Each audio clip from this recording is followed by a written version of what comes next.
Nandyan po ba kayo sa loob ng malaking bahay at malawak na bakuran? Mataas na pader, pinapaligiran at nakabilang mga mamahaling sasakyan. Mga bantay na laging bulong ng bulong. Wala namang kasal pero marami ang nakabarong. Lumakas man ang ulan ay walang butas ang bubong. Mga plato't kutsara na hindi kilala ang tutong. At ang kanin ay simputi ng gatas na nasa kahon. At kahit na hindi pasko sa lamesa ay may hamon. Ang sarap sigurong manirahan sa bahay na ganyan. Sabi pa nila ay dito mo rin matatagpuan ang tao na nagmamay-ari ng isang upuan, na pag may pagkakatao'y pinag-aagawan.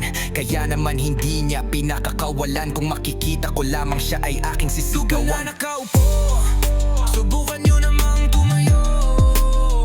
At baka matanaw na nyo ang tunay na kalagayan ko. Mawalang galang na po sa taong nakaupo. Alam nyo bang pantakal ng bigas na